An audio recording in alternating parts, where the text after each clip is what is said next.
Assalamualaikum warahmatullahi wabarakatuh. Perkenalkan, nama saya Atif Doid dari Universitas Wiraraja Sumeneb, Fakultas Ekonomi dan Bisnis.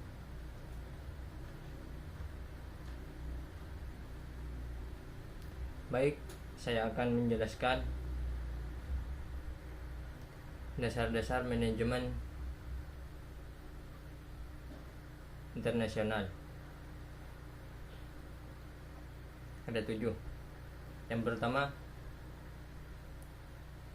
dengan semakin banyaknya multinational corporation tersebut sangat mendorong perusahaan-perusahaan lokal berbagai negara untuk melakukan kerjasama. Yang kedua, oleh karena itu perlu digaji tentang dasar-dasar manajemen internasional sehingga dapat digunakan sebagai dasar untuk menjalankan bisnis internasional bagi siapa saja yang ingin go internasional. Yang ketiga, sebagian besar perusahaan multinasional berasal dari berbagai negara yang memiliki ekonomi kuat. Yang keempat, keberhasilan dalam mengelola suatu usaha sangat ditentukan oleh manajer yang mengatur dengan segala kemampuannya. Yang kelima, dalam lingkungan internasional sangat diharuskan bagi manajer agar memiliki kemampuan yang berstandar internasional. Yang keenam, strategi yang dijalankan dalam melakukan bisnis pada berbagai negara diharapkan ada kesesuaian dan kecocokan dengan kebutuhan lokal di suatu negara tertentu. Yang ketujuh, perusahaan mainan anak di Jepang lebih menyukai menggunakan bahan porselin. Di Jerman lebih menyukai mainan berbagai dari kayu. Sedangkan di Cina banyak mainan terbuat dari bahan plastik. Definisi manajemen internasional, bahwa pengelolaan internasional merupakan proses penerapan konsep-konsep dasar dan teknik manajemen dalam lingkungan internasional. Gaya manajemen dan budaya negara di mana ada kantor, cabang, atau tempat ekspansi perusahaan multinasional juga berpengaruh terhadap praktek manajemen internasional. Karakteristik perusahaan multinasional ada 3. Yang pertama, jumlah sedikit. Perusahaan multinasional yang dimiliki suatu negara biasanya tidak banyak. Yang kedua, mendominasi negara. Karena aset yang dimiliki MNC sangat besar sehingga sangat berpengaruh kondisi ekonomi negara tersebut. Yang ketiga, penjualan tahunan melebihi pendapatan nasional kotor negara. Jumlah produksi yang sangat banyak menjadikan pasar perusahaan dapat meluas sampai melebihi batas negara dan kawasan beberapa negara sehingga nilai penjualannya menjadi besar. Karakteristik perusahaan multinasional ada 3. Organisasi besar dengan adanya berbagai negara tempat produksi dan beroperasi. Yang kedua, berpengaruh bagi secara ekonomi maupun manajerial. Yang ketiga, memahami manajemen internasional, adanya kerjasama dengan berbagai negara dan perusahaan multinasional. Sudah dapat dipastikan bahwa perusahaan tersebut mampu mempraktekkan manajemen internasional.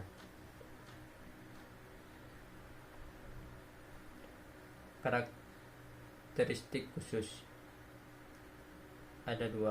Yang pertama, perusahaan multinasional memiliki lingkungan ganda, yaitu lingkungan negara asal home country dan lingkungan negara di mana perusahaan multinasional beroperasi host country. Yang kedua, perusahaan multinasional memiliki banyak tantangan kritis seperti pesaing dari banyak negara, pelanggan ada pada berbagai tempat beroperasi,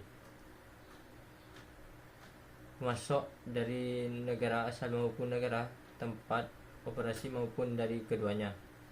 Lembaga keuangan harus terintegrasi berbagai negara, menghadapi berbagai pemerintah dengan kondisi politik, ekonomi, budaya yang berbeda-beda.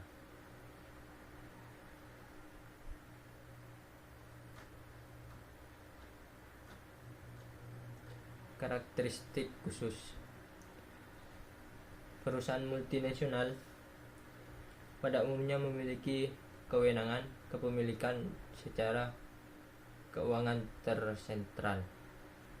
Perusahaan multinasional memiliki sumber daya yang menyatu dan terintegrasi antara lain keuangan, paten, trademark, informasi, dan sumber daya manusia. Strategi yang dimiliki perusahaan multinasional umumnya sudah merupakan strategi yang global dan terintegrasi.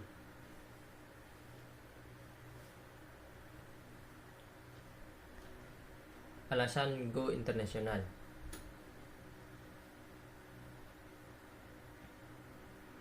Ada 6. Yang pertama, melindungi dirinya dari risiko dan ketidakpastian siklus bisnis domestik. Yang kedua, mengetuk pertumbuhan pasar dunia, baik pasar barang maupun jasa. Yang ketiga, untuk menanggapi persaingan asing, perusahaan multinasional akan menentukan usahanya di wilayah pasar para pesaingnya.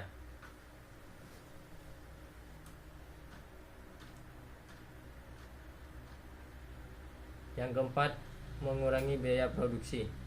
Yang kelima, mengatasi batasan tarif. Yang keenam, ingin memperoleh keunggulan teknologi. Biasanya perusahaan multinasional masuk pada negara yang belum memiliki teknologi atau sudah memiliki teknologi tapi masih rendah. Kekuatan ekonomi dunia. Dalam perkembangan ekonomi dunia, terdapat 3 wilayah yang menjadi pusat perubahan dan perkembangan ekonomi, yaitu wilayah Amerika Utara, Eropa, Asia. Pada tiap wilayah tersebut muncul kekuatan ekonomi yang mendominasi dan berpengaruh besar dalam perkembangan ekonomi dunia pada umumnya. Membangun keunggulan pesaing. Ada empat faktor penentu pesaing. Yang pertama,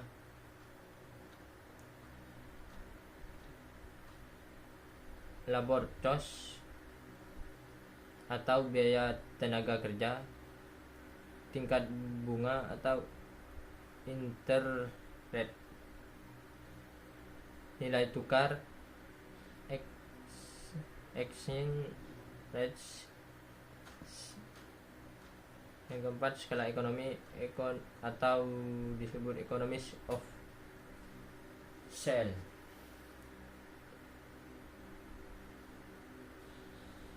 Portes Diamond.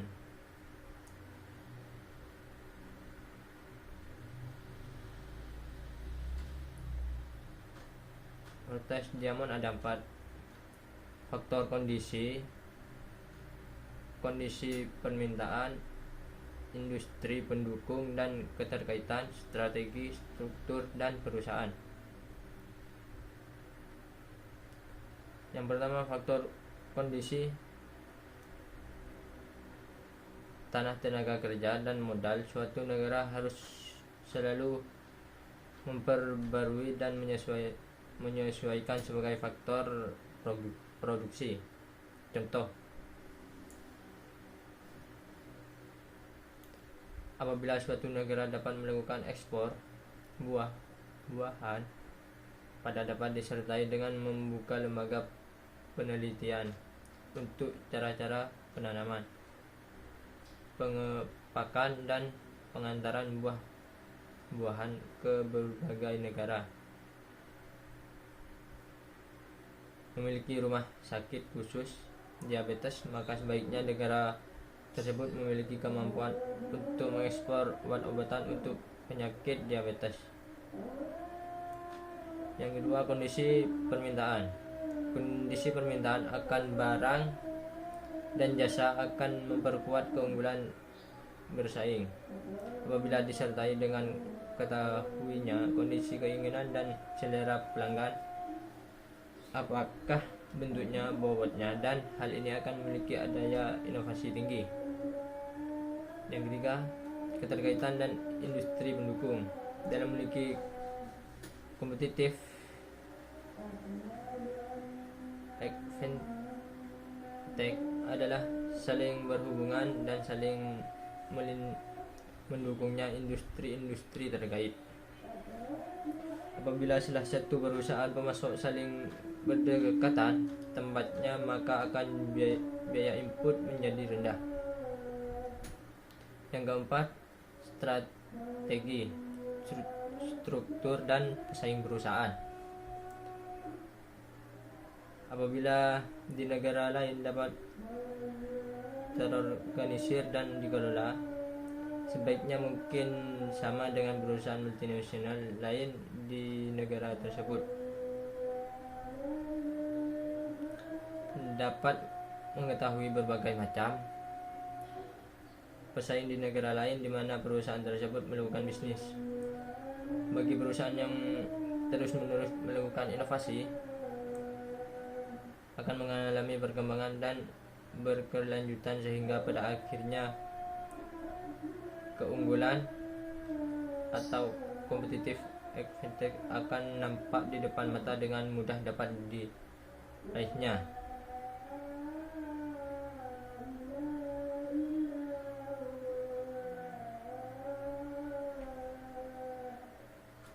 Langkah-langkah yang dapat dilakukan dalam menjalankan usahanya secara global atau memasuki lingkungan internasional. Ada 3 kegiatan.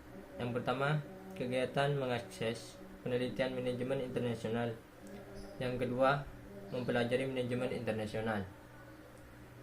Yang ketiga, mempraktekkan keahlian manajerial di lingkungan internasional.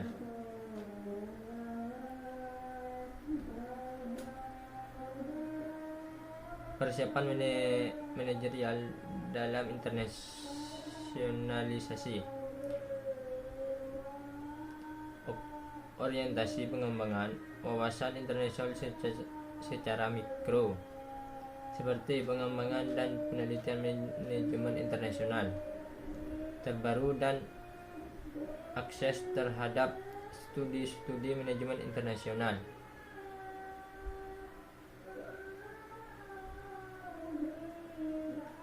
Studi manajemen internasional ada 3. Yang pertama, mempelajari manajemen internasional tidak berarti harus menempuh jalur kuliah atau studi lanjut, namun dapat dilakukan dengan membaca dan mempelajari buku-buku tentang manajemen internasional. Yang kedua, aspek budaya harus ditekankan karena beberapa bangsa memiliki ciri-ciri tersendiri dalam melakukan usaha di tingkat internasional. Yang ketiga, ciri khas pada berbagai negara adalah dapat dipelajari melalui gaya-gaya manajemen yang diwarnai dengan aspek budaya negara.